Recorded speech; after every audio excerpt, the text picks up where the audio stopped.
Bom dia, Raquel, paz e prosperidade. Tudo bem com você? Tudo bem com a família? Sejam todos muito bem-vindos, a Jéssica. Todas as segundas-feiras nós estaremos aqui nesse mesmo horário abordando um assunto muito interessante, muito atual: prosperidade sistêmica. Hoje em especial nós vamos falar sobre Jesus. Que as pessoas perguntam: Jesus era rico? Jesus era pobre? Jesus era miserável? Então nós vamos falar um pouquinho, porque é um assunto muito grande, né? Não dá para discorrer tudo numa live de 30 minutos como a nossa. Mas eu tenho certeza que já vai mudar muita coisa na sua mentalidade. Se você tem alguma dúvida, deixa aí a sua pergunta.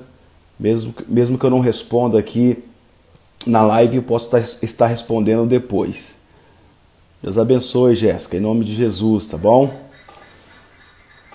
Se você puder enviar essa live para alguém que está precisando ouvir, há um conceito, né, nas igrejas de que os cristãos não podem ter dinheiro, não podem ser ricos porque Jesus não tinha, porque Jesus era um pobre, porque Jesus era um miserável, né, financeiramente, e as pessoas acabam levando para dois extremos.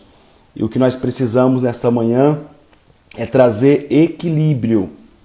Eu acho que a palavra certa é essa: equilíbrio. Nós queremos trazer isso nesta manhã, falando acerca o nosso maior modelo, né, o principal modelo, que é Jesus. Eu acredito que se a gente conseguir entender a vida de Jesus, o propósito dele, e nos espelharmos nele, nos modelarmos nele, eu acredito que nós temos tudo para cumprir o nosso propósito aqui na Terra de maneira muito, mas muito abundante mesmo. Então, semana passada nós falamos um pouquinho sobre o conceito de prosperidade. Hoje nós vamos falar um pouquinho sobre Jesus. E na próxima segunda-feira vai estar conosco aqui o pastor Bruno Gouveia, lá de Florianópolis, é pastor sênior de uma igreja, e ele vai estar ministrando aqui sobre as nossas vidas. Eu tenho certeza que vai ser bênção demais. Na próxima segunda-feira, pastor Bruno Gouveia esteve na nossa igreja o mês passado, um homem de Deus, um homem de família, tem uma igreja muito próspera lá em Florianópolis. Agora, dia 26 de março, vamos estar com eles lá. E eu creio que será um tempo de qualidade, em nome de Jesus. Bom, vamos lá, pessoal. Você já deve ter ouvido falar sobre Jesus, né? Pregações, livros, algum assunto relacionado a Jesus. Jesus era, de fato, pobre financeiramente. Jesus era, de fato, um ostentador que ostentava, né, um milionário que ostentava toda a sua riqueza. Esses dois extremos você vai encontrar pessoas pregando, pessoas falando sobre o assunto, tá bom? Mas quando você vai para a Bíblia, você vai estudar os 4 evangelhos, Mateus, Marcos, Lucas e João. Você vai fazer uma pesquisa, examinar com profundidade as entrelinhas, o texto, o contexto bíblico, e aí você vai estudar também de maneira geográfica, você vai estudar sobre Israel, sobre as localidades de Israel. Você então começa a entender melhor os 4 evangelhos. Então não dá para pegar um versículo isolado e começar a pregar sobre isso. Não dá para pegar um versículo isolado e fazer disso uma doutrina. Não. Nós precisamos estudar, pesquisar. Eu costumo dizer, né, na nossa igreja que nós precisamos ler Bíblia igual Rubinho Barrichello. Bem devagar, bem passadamente, meditando naquilo que está sendo lido, degustando aquela palavra. E não como o Ayrton Senna, né? Passar muito rápido, você não vai conseguir extrair o melhor do texto bíblico. Então, primeira situação: Jesus, ele não era pobre. Jesus não era pobre financeiramente. Jesus não era uma pessoa miserável financeiramente. Quando Jesus nasce e aqueles reis magos vêm até Jesus, eles vão encontrar Jesus aí com aproximadamente 2 anos de idade. Eles não vão encontrar Jesus na manjedoura, como alguns presépios, né, desenham. Não, eles vão encontrar Jesus já em casa, com aproximadamente 2 anos de idade. A Bíblia diz que esses reis magos, eles chegam diante do menino Jesus e eles abrem os seus tesouros. A Bíblia diz tesouros, eles abrem os seus tesouros. Esses homens não viriam de tão longe, uma caminhada tão longa, para trazer qualquer coisa para Jesus. Eles não entregariam para Jesus qualquer tipo de presente. Não. Eles trouxeram coisas extraordinárias, coisas incríveis para poder presentear o menino Jesus. Alguns estudiosos, eles dizem que somente aqueles presentes era o suficiente para Jesus cumprir todo o seu ministério, para Jesus cumprir todo o seu propósito aqui na terra. Tamanha a relevância do presente que aqueles reis magos entregaram a Jesus, deixaram ali na casa de Jesus. Então, aqui você já começa a quebrar esse conceito de que Jesus era pobre, de que Jesus era miserável financeiramente. Por quê? Porque somente esses presentes que ele recebe dos reis magos, que vêm de longe, para presenteá-lo, já dava para ele cumprir todo o seu propósito e todo o seu ministério na terra. Quando Jesus inicia o seu ministério, você vai encontrar na Bíblia dizendo que algumas mulheres sustentavam o ministério de Jesus. Não eram mulheres também, como eu posso dizer, mulheres que não tinham condições financeiramente. Não, eram mulheres que tinham posses e que sustentavam o ministério, patrocinavam o ministério de Jesus. Você vai ver que Jesus ele discipulava não só os 12, mas os 12 foi o que ele chamou para a mesa, né, os apóstolos. Judas se perde, mas Jesus discipulava outras pessoas.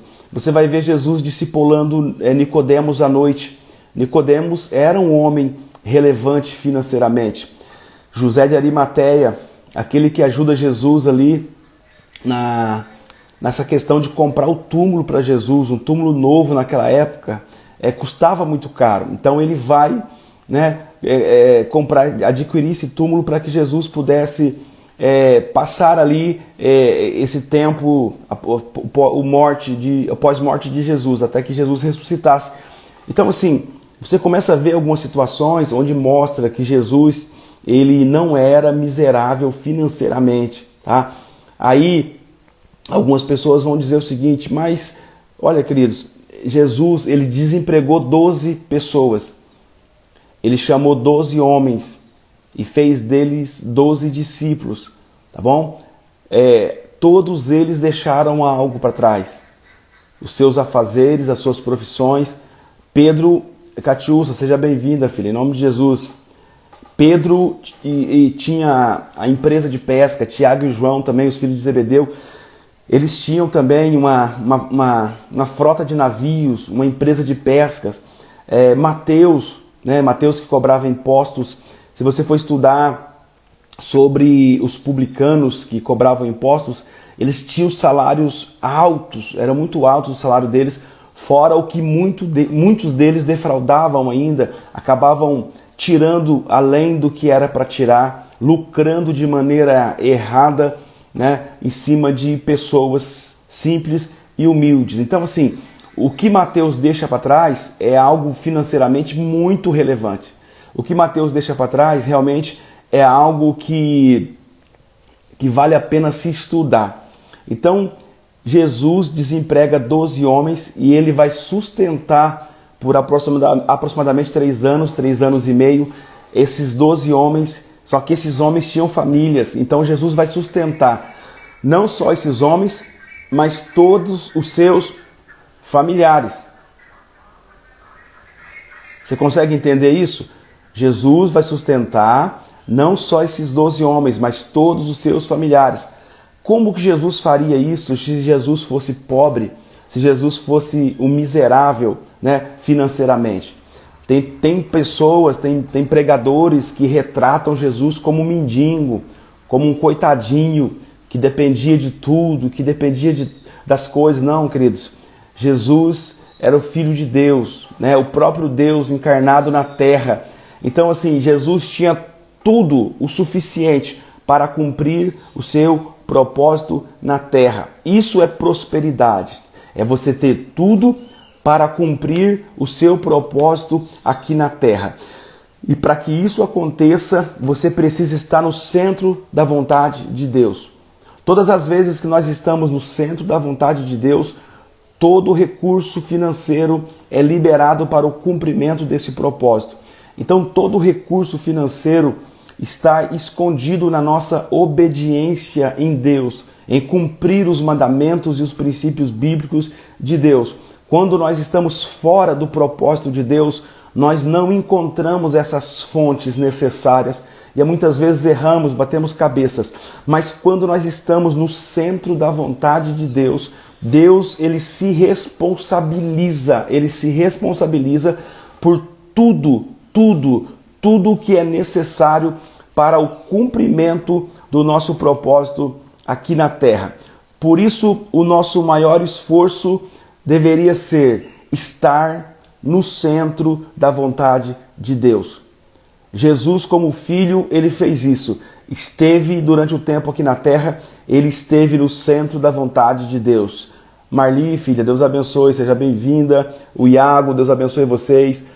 Então, queridos, preste muita atenção nisso aqui. Quando você está no centro da vontade de Deus, Deus vai liberar todo o recurso financeiro necessário para que você possa cumprir o seu propósito aqui na terra. Mas esqueça esse protocolo aí de que diz que Jesus era pobre, que Jesus era miserável. Vocês que entraram agora, eu estou falando sobre Jesus. Algumas pessoas levam os dois lados no extremo. Um fala que Jesus era um milionário ostentador e outros falam que Jesus era um pobre miserável, um mendigo, né? Então a primeira parte que eu estou tentando resolver com vocês aqui é essa parte. Jesus não era pobre. Financeiramente, Jesus não era um miserável. Por quê?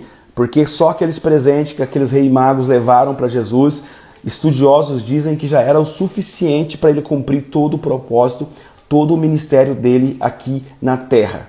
Tá bom? Jesus, ele tinha mulheres que sustentavam o ministério dele, ele tinha homens ricos da época que eram discípulos dele, e como José de Arimateia, que abençoava o ministério de Jesus.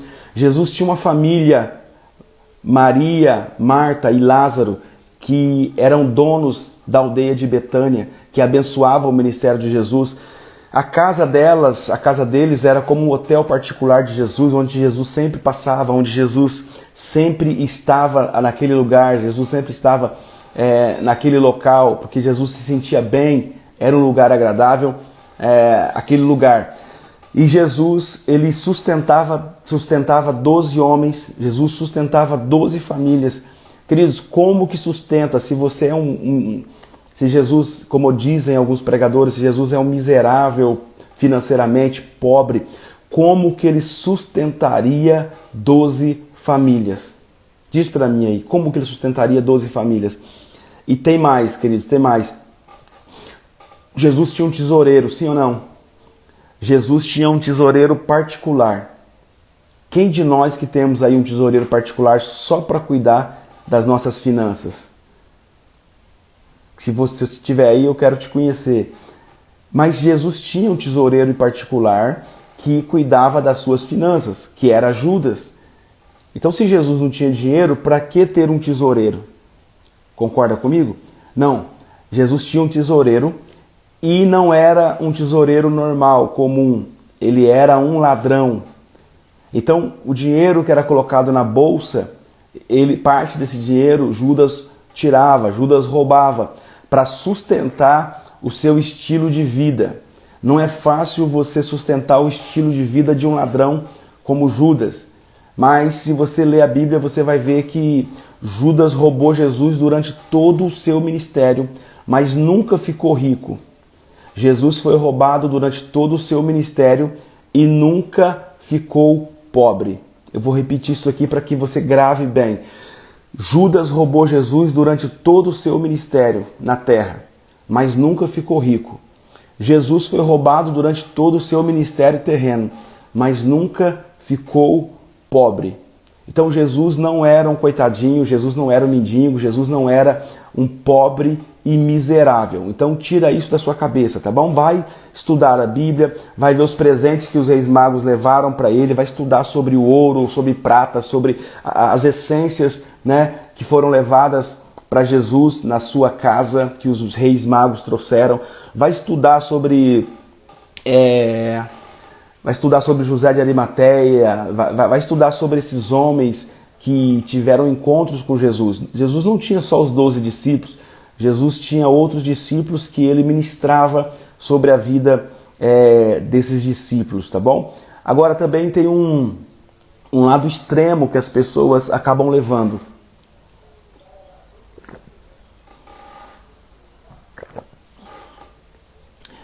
Alguns pregadores usam, né, um texto que diz que Jesus tinha uma casa na praia, né? Então, quando você fala, Jesus tinha uma casa na praia, dá a entender que Jesus ostentava, né, que ele morava na beira da praia. Só que as praias daquela época não eram como as praias dos dias de hoje, né? Claro que quando você fala, as pessoas já aplicam nos dias de hoje, as pessoas já aplicam nos dias atuais, já faz um desenho desse momento, faz um desenho dessa atualidade.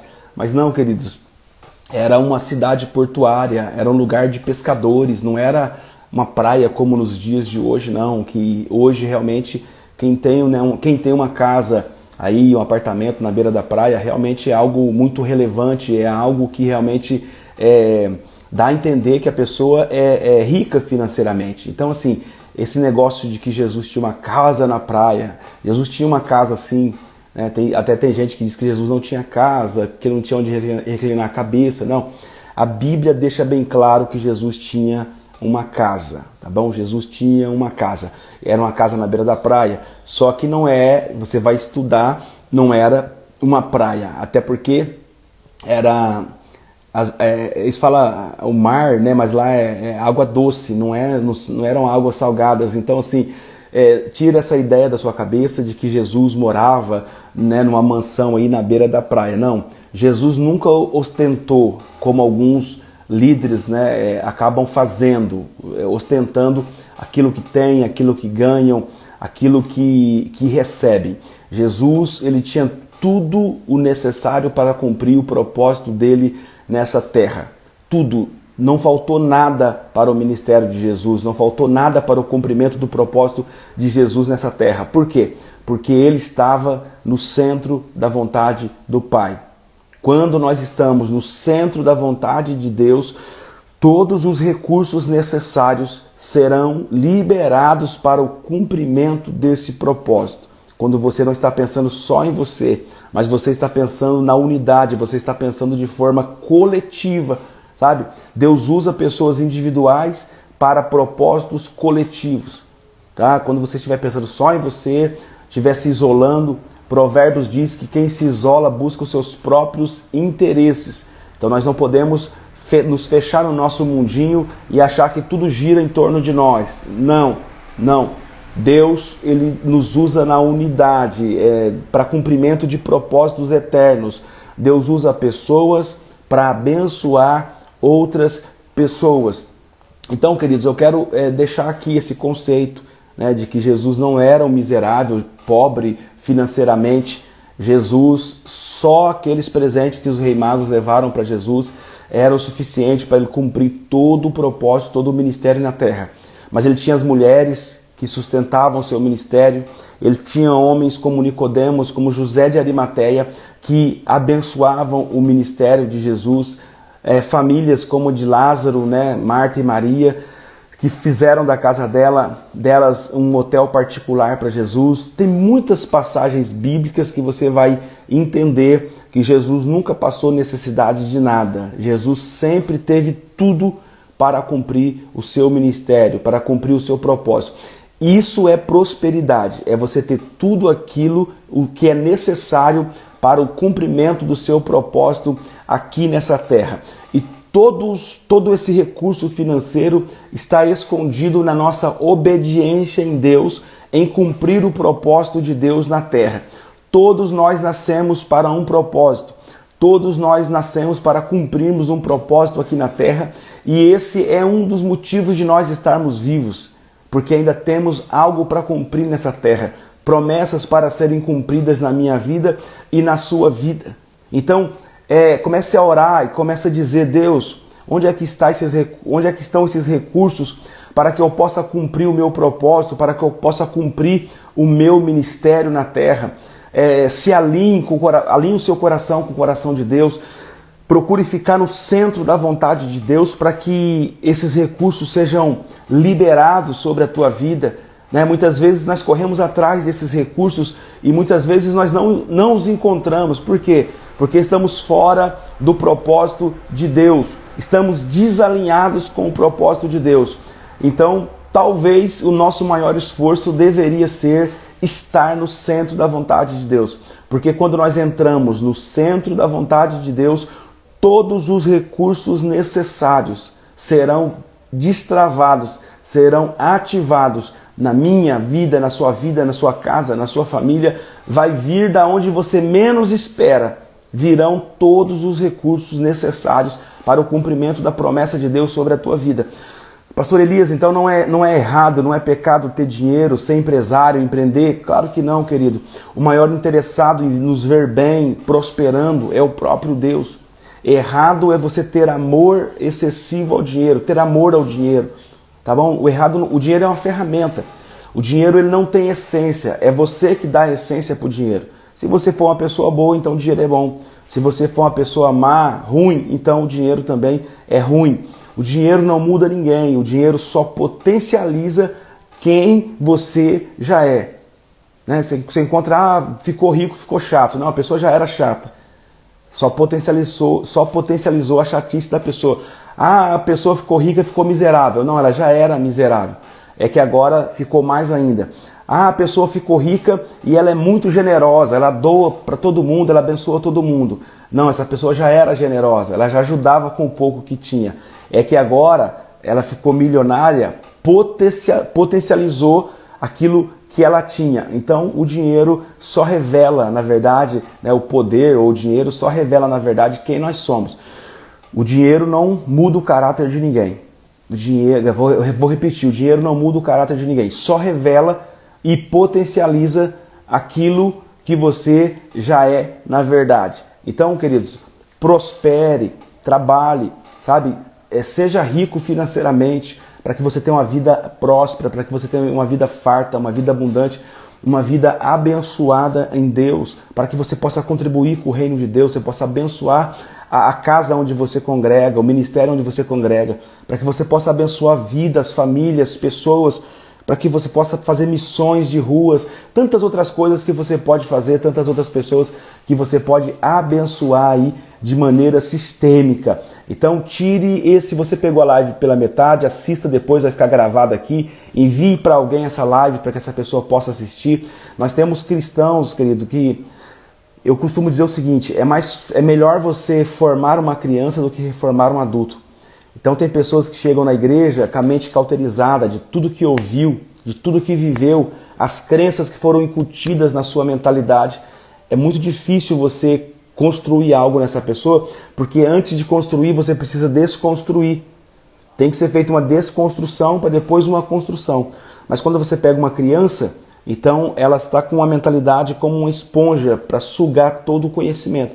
Então é mais fácil você ir implantando essas sementes do reino na mentalidade dessas crianças. Mas não é impossível. Se a pessoa se abrir, se a pessoa se permitir, como disse Paulo lá em Romanos 12, transformai-vos pela renovação da vossa mente, para que possamos experimentar qual seja a boa, agradável e perfeita vontade de Deus. Então, assim, se alinhe com o propósito de Deus, esteja no centro da vontade de Deus e você vai colher, sem dúvida, os melhores frutos.